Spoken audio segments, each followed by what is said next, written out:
මෙතනින් තමයි අපි මේ දොලෙන් එහා පැත්ත දොලට යන්නේ.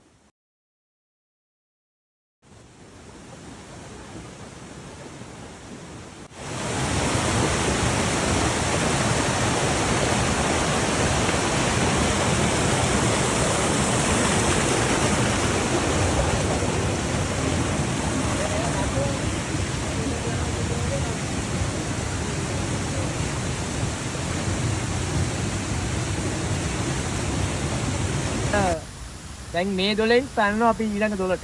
එතන තමයි ඊළඟ දියඇලි දෙක තියෙන්නේ. මේ කියන්නේ අපේ රට සම්පත්. ආන්න මේ මෙච්චර වතුර තියෙන රටේ. ලයිට් නැහැ වතුර නැහැ. හරි අපි